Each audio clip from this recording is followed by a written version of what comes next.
সামনে একজন চলে আসতে পারো, সামনে বেকার ফাঁকা। ঠিক আছে চলো। তাহলে প্রফিট অ্যান্ড লস, লস নয় লুজ নয়, বানানটা দেখে নিও সবাই। প্রফিট অ্যান্ড লস এরকম ভাবে অনেকে লেখে, এই দুটো হবে না। Profit and loss, LOLS, loss মানে ক্ষতি। এইটার হচ্ছে এই। দেখো এইবার দেখো, প্রথমে আমরা একটা জিনিস কিনি, একটু ভালো করে দেখে নাও। ক্রয় করি,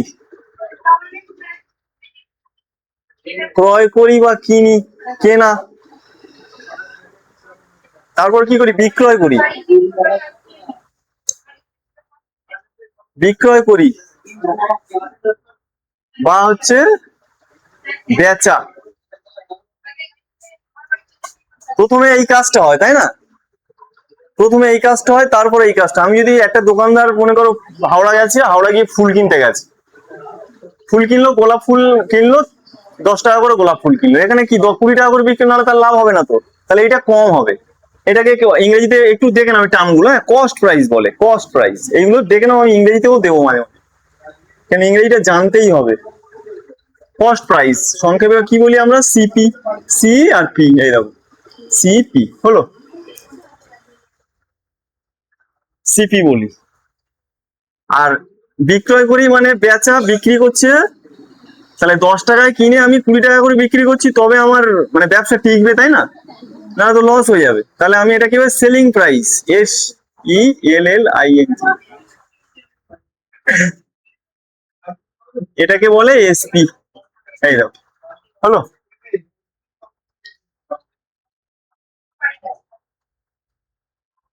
তাহলে ক্রয় মূল্য আর বিক্রয় মূল্য। তাহলে কোন কাজটা আগে? আগে ক্রয় করি তারপরে বিক্রয় করি, তো এইগুলো মনে রাখতে হবে, দরকার হলে লিখে নাও। আগে কেনা পরে বেচা। আগে কেনা, আমি কিনি আগে, না কিনলে আমি বিক্রি করবো কি করে? ঠিক আছে, আমার গাছের মানে কলা বা আলু নয় তো যে আমি তুলে বিক্রি করবো, সেটা হচ্ছে উৎপাদন প্রক্রিয়া, উৎপাদন ব্যয়, সেটাও আছে। ঠিক আছে, যেটা আমি কিনছি না কিন্তু উৎপন্ন করছি, উৎপন্ন করতেও তো খরচ হয়, সার কেনা বা বীজ কেনা। ঠিক আছে, সেসব গল্প আছে, আস্তে আস্তে দেখে নাও। এই হচ্ছে ব্যাপার, চলো।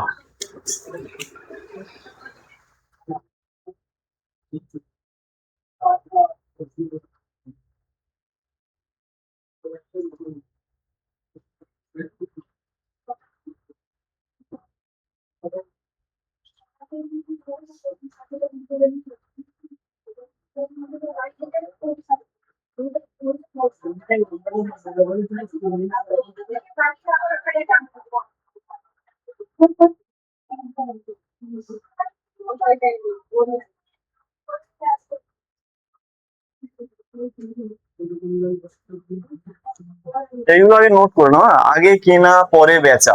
ওই ওই আগে কেনা পরে বেচা এতবার করে বলছি কেন? তো ওর কায়দা আছে, কায়দাগুলো দেখা। কি সুমঙ্গল কিছু হয়েছে মুখে? ঠান্ডা লেগেছে। ঠিক আছে।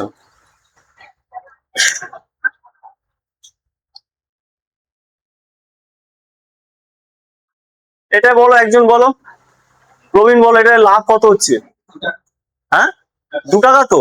তাহলে এই অঙ্কগুলো কিভাবে করবে দেখো, দেখে নাও একটু। তাহলে এবার লেখো, কেউ লিখবে ক্রয় মূল্য।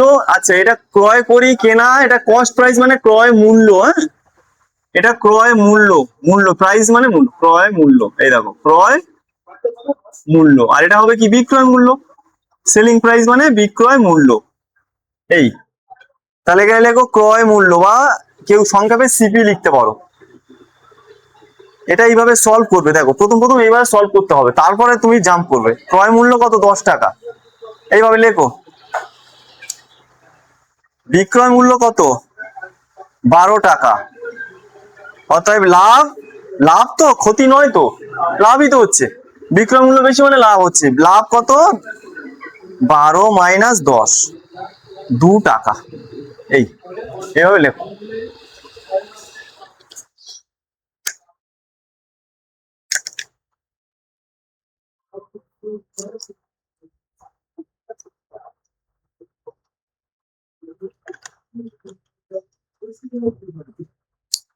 হয়েছে, বোঝা গেছে? এইবার দেখো, এবার অঙ্কটা শুরু হচ্ছে, দেখো। এটা পুরো আবার বুঝতে পারছো তো? তাহলে লাভ কত? লাভ 2 টাকা, ব্যাস। এ নিয়ে কারো কোনো চিন্তা নেই। এইবার দেখো, এই তাকাও এদিকে, এইবার দেখো, এরকম নিশ্চয় অঙ্ক দেবে না। তাহলে এবার দেখো, এইবার কি বলবে, তার লাভের হার কত, এই হচ্ছে অঙ্ক। তার লাভের হার কত, তাহলে লাভের হার মানে কি, পার্সেন্টেজে কি শিখেছি বুঝতে পারছো? চলে পার্সেন্টেজে হার বলতে কি, 100, সেই 100 আসবে। পার্সেন্টেজে লাভের হার বলতে পার্সেন্টেজ আমরা শিখেছি যখন 100 সঙ্গে তুলনা করবো।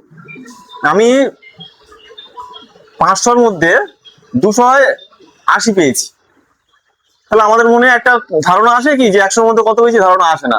যখনই বলছে যে আমি 90% পেয়েছি বা 70% পেয়েছি, তখন বোঝা যাচ্ছে যে আচ্ছা ও 100-র মধ্যে এত পেয়েছি, তার মানে ও মোটামুটি ভালো পড়াশোনা, এরকম ভাবে আমরা তাকে বিচার করি। এটাও ঠিক তাই।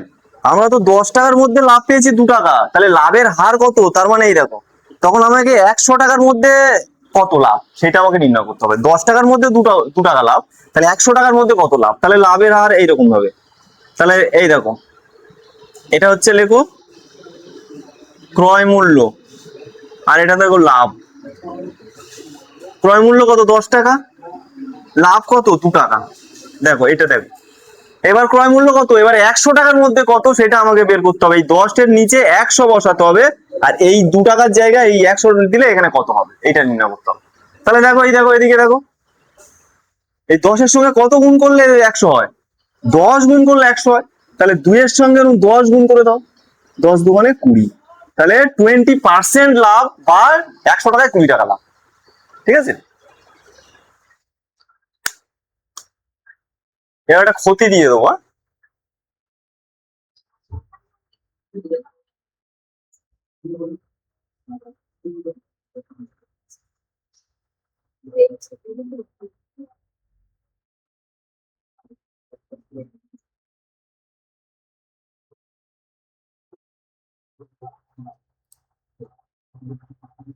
লাভ ক্ষতি একটা বলে নি, যে এই যে 10 টাকা নিচ্ছি, এই 12 টাকাটা নিলাম না কেন একটু বলে নি।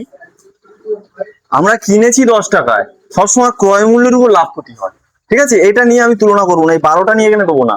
এই দেখো, 12টা যদি দিতাম, 12-র নিচে কি 100 বসতো? এটা তো ক্রয় মূল্যের ঘর, ক্রয় মূল্যের কলাম, তাহলে ক্রয় মূল্যের নিচে ক্রয় মূল্য, লাভের নিচে লাভ।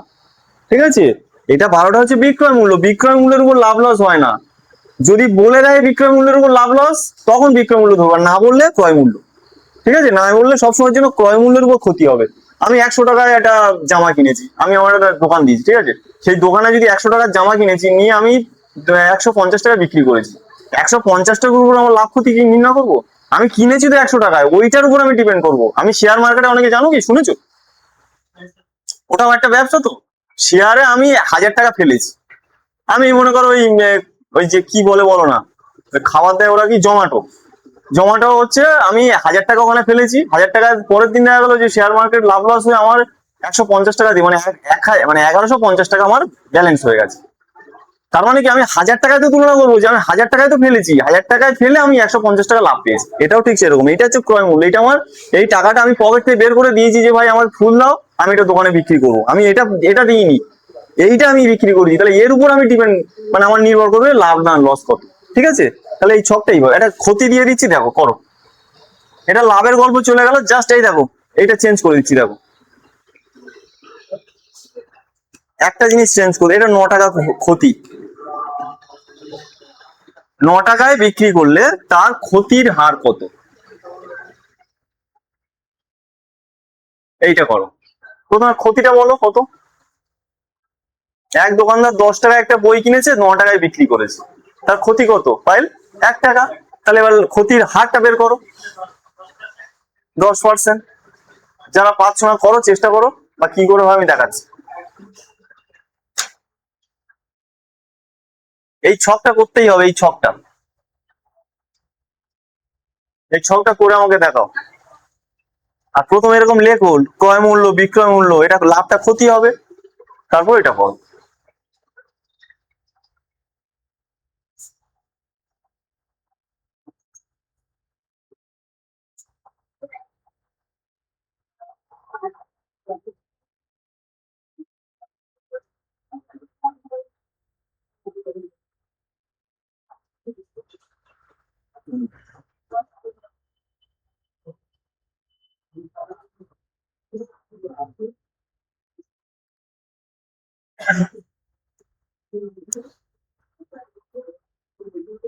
এই দেখো না, লেখো করো, হয়েছে? ক্ষতি করো দেখি, ক্ষতি। ক্ষতি কত হবে? 10 মাইনাস 9, 1 টাকা। এবার ছকটা করে দেখো, হয়েছে দেখি। 10 টাকা, এটা ক্ষতি তো, লাভ কেন? ক্ষতি হবে, হ্যাঁ ঠিক আছে, হয়েছে দেখি, ক্ষতি হবে। এটা বিক্রয় মূল্য, বিক্রয় মূল্য 1 টাকা কি করে হয়? ক্রয় মূল্য কেন? ক্ষতি তো, এটা ক্রয় মূল্য, এটা ক্ষতি 1 টাকা না, 1 টাকা তো ক্ষতি হয়েছে তোমার, এই তো তুমি লিখেছো তো, এক ক্ষতি 1 টাকা, ঠিক আছে, ওটা ক্ষতি হবে, বুঝতে করেছো? ক্রয় মূল্য, ক্রয় মূল্যের, হ্যাঁ ক্রয় মূল্য হবে, ক্ষতি হবে, ঠিক আছে, ভালো করেছে। প্রবীণ হয়েছে, কর। ক্রয় মূল্য ক্ষতি, এটা ক্ষতি, বিক্রয় মূল্য কেটে দাও, হয়েছে সবার? ক্ষতি হয়েছে, ব্যাস চলো।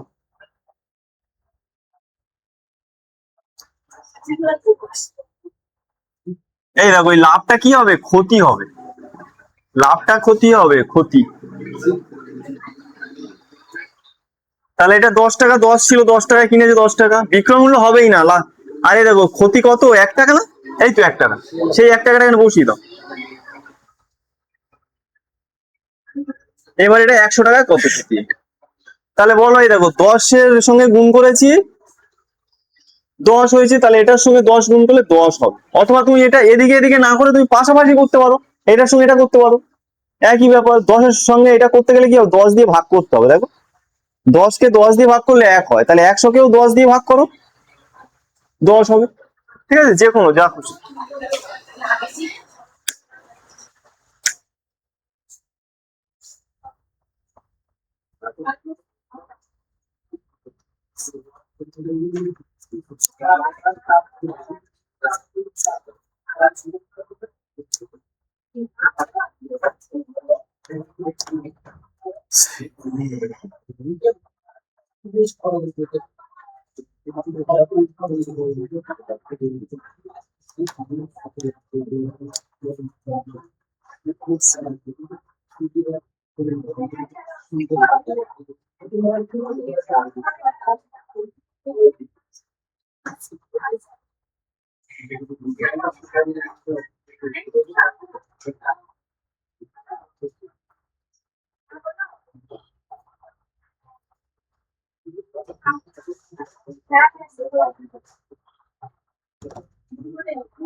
তাহলে দেখো, যখন পার্সেন্টেজ থাকবে, লেখো অঙ্কটা।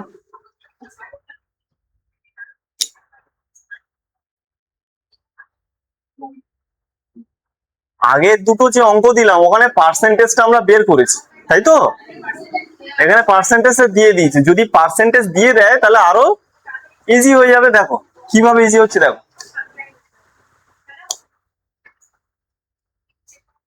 এই দেখো, হয়েছে সবার লেখা হয়েছে। এই দেখো 20%টাকে কিভাবে, এখানে আমার লাভ হয়েছে, তাহলে লাভ ক্ষতি যাই হোক, একটা তো সিপি, সিপি সবসময় 100 হবে। সে আগে বলেছিলাম একটা 100 হবে, আর বাকিটা 100 থেকে বেশি হবে না কম হবে সেটা পরে দেখছি। ক্ষতি হলে 100 কম হবে, লাভ হয়েছে তাহলে 100 সঙ্গে যোগ হবে 20টা, তাহলে এটা এসপি 120, এটা সিপি 100, এসপি 120। কেন? এটা হচ্ছে কেনা দাম, কেনা দাম, কিনেছে দোকানদার, কিনেছে 100 টাকায়, বেচেছে কত? বেচেছে 120, তবে না লাভ হবে, ঠিক আছে? তাহলে সিপিটা সবসময় 100, এসপিটা সিপির থেকে বেশি করে দেবো, ঠিক আছে? এই হচ্ছে ব্যাপার। তাহলে এইটা থেকে আমি দুটো জিনিস এভাবে আমি আগে পৃথক করবো।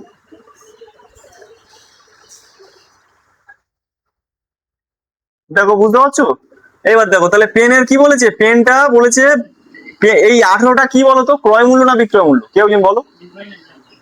বিক্রি করেছে, দেখো 18টা বিক্রি, বিক্রি করেছে মানে 18টা বিক্রি, তাহলে এই দেখো ক্রয় মূল্য, আর এইবার লিখবো বিক্রয় মূল্য, এবার লাভ ক্ষতি আর লিখবো না। কেন? আমাকে ক্রয় মূল্য বের করতে বলেছে, এই ক্রয় মূল্যটা আমাকে বের করতে হবে। তাহলে 18 টাকাটা কি বিক্রয় মূল্য? চলো 18 টাকার পরে দেবো, এই দুটোর মধ্যে বলো এইখানে কোনটা বসবে? 120। আর কেনা দামটা কত? 100। আর 18টা কোথায়, কার নিচে বসবে? তাহলে এর নিচে তো, বুঝতে পারছো, চিনতে পারছো না? 18টা বিক্রয় মূল্য বোঝা যাচ্ছে? আগে চেনো, হ্যাঁ অঙ্ক চটচট করে দেওয়া যাবে, তুমি আগে চিনতে পারলে অঙ্ক হবে। তাহলে এইটার এইটা হলে এইটার এইটা কত? এই দেখো, এই ছকটা করতে পারছো? প্রথমে পার্সেন্টেজ যেটা হবে সেটাকে আগে জটটা ছাড়াও, যে পার্সেন্টের মধ্যে কি কি আছে সেটা নিয়ে আমি পুট করলাম। পুট করে এবার যার নিচে তার সেটা বসিয়ে দিলাম। এবার তুমি দেখো এবার যেভাবে হয়, যদি তোমার মনে হয় যে আচ্ছা করো, তারপর বলছি। ছয়।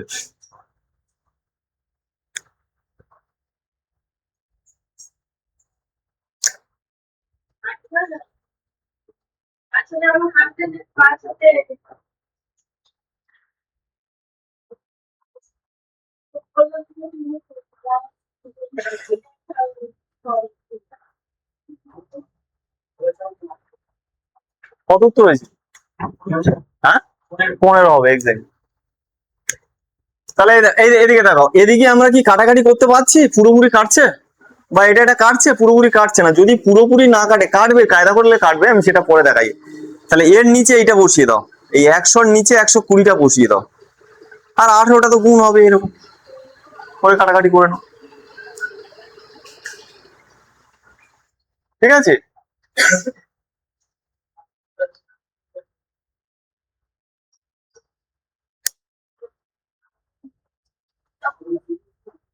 পনেরো হয়েছে সবার? করো, প্রবীণ 15 হচ্ছে। তৃষা, এবার একটা মন্ত্র বলো, সেই মন্ত্র আগেও বলেছি আর এখনো, হ্যাঁ সেই লাভ ক্ষতিতে ওই মন্ত্র হলে সব অঙ্ক হয়ে যাবে, সব। সেই জটিল জায়গায় যখন যাবো দেখবে ওই মন্ত্রে সবকিছু হয়ে যাচ্ছে। সেই মন্ত্রটা কি? এটাই, কিচ্ছু না, আগেও বলেছি। আগে হলে আগে 100, পরে হলে পরে 100। আমি কি বের করছি? এই সুস্মিতা, কি বের করছি? কি বের করতে বলেছে আমাকে? ক্রয় মূল্য। আগে কিনি তো, তাহলে আগেরটা বের করছি তো। পায়েল, আগে কিনি পরে বেচি, তাই তো? তাহলে পরেরটা বের করছি না, আমি আগেরটা আগে কিনতে গেছি, পরে দোকানে এনে আমি আবার বিক্রি করবো, পরের কাজ। তাহলে আগেরটা বের করছি, তাহলে এর মধ্যে আগে 100, আগে মানে প্রথমে 100। তাহলে এটা যদি এর মধ্যে তুলনা হচ্ছে, 100 যদি উপরে বসে যায় তাহলে 120টা নিচে বলবে। হ্যাঁ, আর 18টা আছে, 18 গুণ করে দেবে, আসবে। ঠিক আছে? এইটা এইটা মনে রাখলে যাবতীয় যা অঙ্ক, এরপরে ধার্য মূল্যের অঙ্ক আছে, খুব জটিল লাগবে। এই সূত্র যদি মনে রাখো ওইভাবে, মানে এইভাবেই করতে হবে, আগে হলে আগে 100, ব্যাস অঙ্ক সব হয়ে গেছে। আবার বলছি দেখো, ক্রয় মূল্য মানে আগে জিনিস, আগে কিনি, লোকে আগে কেনে তারপরে বেচে। তাহলে আমার পকেটে 100 টাকা আছে, আমি 100 টাকা দিয়ে ফুল কিনতে গেছি হাওড়ার হাটে, ফুল কিনে আমি এখানে বারাসাতে দোকান দিব, দোকানে বিক্রি করবো। বিক্রয় মূল্য মানে কাস্টমার যে টাকাটা আমাকে দেবে সেটা বিক্রয় মূল্য, সেটা আমি পরে পাচ্ছি। আগে তো আগের দিন কিনে এনেছি, পরের দিন বিক্রি করছি, তাহলে আগে কিনেছি। তাহলে আমরা যখন লিখি এরকম, আগে বলেছিলাম 1 2 3, আমি এরকম লিখি 4 3 2, এরকম ভাবে লিখি না তো? আমরা তো লিখি এইভাবে পর পর। তাহলে পর পর মানে কি, আগে 100 না, 3-এর আগে তো 1, 3-এর আগে 1, 2-এর আগে 1, এখন যদি 10 থাকে 10-এর আগে 9 আছে, তাহলে আগে এর আগে 100 মানে উপরে আছে, এইভাবে ভাবতে হবে। ঠিক আছে? তাহলে আগে হলে আগে 100, তাহলে এই দুটোর মধ্যে তুমি তিনটে জিনিস তো আছে, একটা এই আর এর মধ্যে দুটো, তিনটে জিনিসের মধ্যে 18 যেটা আছে সেটা 18 দিয়ে গুণ করে দাও, দিয়ে আগে হলে আগে 100, আর 100 যদি চলে যায় পড়ে থাকে 120, সেটাকে হর করে দাও। একদম, এটা পরে আসছে। ঠিক আছে? পরে। তাহলে 15টা হয়েছে, 15 আনসার হয়েছে সবার। সেটা ওইভাবে মনে রাখতে হবে, যে তুমি যদি মনে করো ওইভাবে তুমি মনে রাখবে, করবে, কোনো অসুবিধা নেই। ঠিক আছে? কিন্তু পরে গুলাবে, পরে তুমি ওই মানে এটা তো ক্রয় মূল্য আর বিক্রয় মূল্যের মধ্যে তুমি সীমাবদ্ধ আছো। এরপর একটা আছে ধার্য মূল্য, মানে মার্ক প্রাইস, ভয়ঙ্কর গুলিয়ে যাবে যদি তুমি এইভাবে না মনে রাখো। ঠিক আছে, চলো সেটা তোমার সুবিধা হয় মনে রাখো।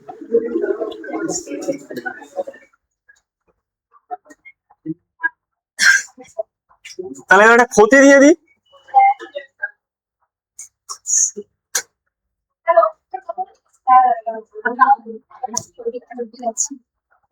এই দেখো, এটা এটা মুছে দিচ্ছি।